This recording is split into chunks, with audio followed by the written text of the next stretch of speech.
All right, hit me with it.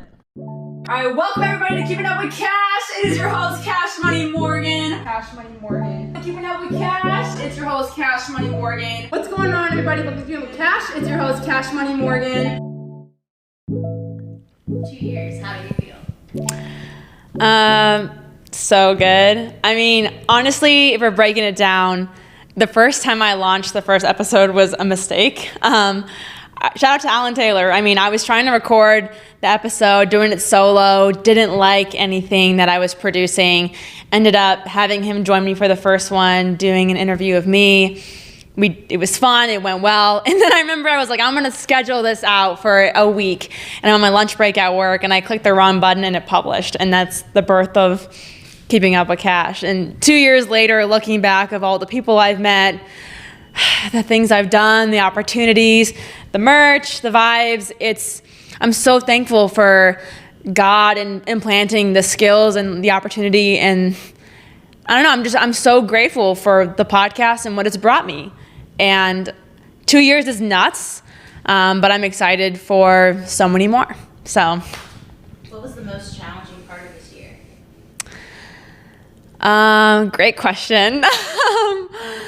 Gosh, well, I talk about it on Toe and Trey's Mismatch Pod. In terms of the podcast, the hardest part for me was March, post podcast party, and I ended up getting a new job. That there was just so much going on that I felt like the last thing I wanted to do was put time and effort into this podcast. And then I was like, man, I'm not producing the videos fast enough. I'm failing. It was just a place where I just wasn't in love with it at that moment. But shout out my girl, Callie Carroll. My friends were like, no, Morgan, keep this going. Like, people need this. It's been fun. It's been successful. Like, just grind it out. And I'm so glad I did, because I'm back in love with it. I'm so grateful for it. And I love to see where it's going. So, that was really challenging for me. But I also think, I was really vulnerable with people this year. I think I was able to really connect with a couple different people, and it didn't work out. And that hurt, but I was so happy that I was able to feel connection. And I know my people know that when, you get out of something toxic, you kind of are like, will I ever find that kind of connection again? And even though it didn't work out, it was awesome, and then it sucked, but I'm so glad it happened. So I think dealing with that on top of all of that podcast stuff was hard for me as well. But what was the most rewarding part? There's so many elements of what was most rewarding this year. I mean, we did episodes on, anti-sex trafficking efforts. We did episodes on, troubled teens, nonprofits, I Pour Life. I went to church camp, and I got to pray over a lot of kids struggling with their identity, suicide, depression. And when I'm so stressed and being like, wow, I'm missing deadlines, or I'm so tired from work, or I didn't work out, or whatever, and then I'm in that situation where someone is literally just fighting for their own mental health, and I'm praying over them, like, it just puts it all into perspective for me, where it's like, there's so much more to life than just your podcast. Like, yes, it's an awesome platform. It's cool what God's doing, but like, that's just not the most important thing. And so when I came back from church camp, I really was like, I need to dive into my faith and my priorities and really start living more intentionally. So we started a small group where a lot of girls we've made great friends. People have rededicated their life. They've let go of things they used to do. That's been super rewarding. People have messaged me from certain episodes being like, I wish I would have seen this sooner. This helped me with my kids, or this helps me help others, love others. I didn't realize that I was in a trafficking situation. There's just a lot of things that I am just honored to be a catalyst for wisdom of people's stories reaching a wide net audience. So I would say like every little podcast moment is very rewarding to me. But I would say just the things that God's done in my life and allowed me to do in others, period, has been the most rewarding this year, for sure. What was your favorite episode you shot this year? Oh my gosh. I don't pick favorites. No, seriously, we had so many fun different episodes this year, and I really can't pick a favorite because they're all different vibes. If I had to say one that I really loved to do, it was probably the Love brand, only because I didn't really know those guys at all, and I fell in love with their custom clothes. And so it was kind of like having these strangers on the podcast, but I already loved their brand, and then getting to know them more and the brand more. So, I mean, every single guest of mine I'm obsessed with, but that was definitely an episode that I loved doing. And I remember I bought pants from them immediately after. So, I mean, that was a super fun experience, but yeah. What are your goals moving into year 3? It's a good one. I know last year there was a big emphasis on merch, nonprofits, partnerships, sponsorships. If I'm being honest, this year, I guess I didn't mention this in the earlier question, but it's been a big year of uncertainty. There's a lot where I'm like, God, what are you doing? And I genuinely don't know. And that for someone could be like you're living in fear every day because you don't know what the future is. And that's where I'm like, I'm not doing that. Like, I'm living in the way that I know God has a plan. I just have no clue what it is.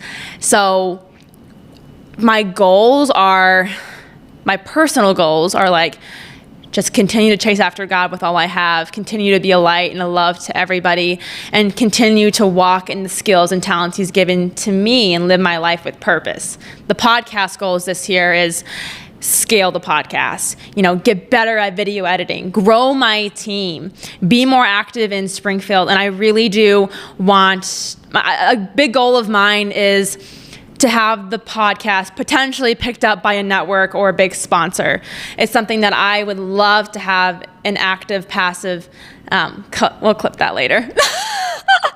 I'd love to have, passive income from that and funneling that revenue into the podcast. I'd love to do pop-up events like Jenna Palek, live shows like people do that travel. I mean, there's such a huge opportunity of a future for the podcast, but just taking it day by day. So I'd love to, I'm always looking to partner with more members of the community. Obviously, we did huge nonprofit work, but there's always move to do more, to get picked up by a network or continue to have more sponsors. And 3, just get better with marketing, videos, becoming higher end, dropping more merch, and growing my team. Like, if you're passionate about what I'm doing and you want to join and have these conversations, I'm always open for that kind of thing. So those are definitely my goals for the podcast, and myself too, just continuing to trust in God in my life and continuing to utilize everyone I have in Springfield. I mean, we have no idea how long we're called here or what the purpose is or what's going on, but I do love my life here, and I'm just gonna keep rocking out. That's all I know. Something you want your listeners to know? Oh my gosh, great question. Man, there's just so many things I'd love my listeners to know. Kind of mentioned it last year. 1, I want you to know that you are loved and you are worthy. 2, one thing we've really been emphasizing, even in our small group, is like, you are not your past. So whatever you went through, say trauma happened to you, say people did you wrong, say you used to dabble with the wrong kind of stuff, whatever it is, that does not have to be your future. Whether you believe in God or not, it's like you are made new. You do not have to live that way. It does not define who you are. And I think that's something that is so big in me. Like, I'm so joyful. I'm so happy. If you were at my podcast party a year ago, I would say it was a year of healing and journey, but I was not in the same place then that I am now. And now I'm stepping in faith and happiness and joy, and I'm having the best time, but it's because I did not let the past drag my future. And I would say for my listeners, don't let it drag yours.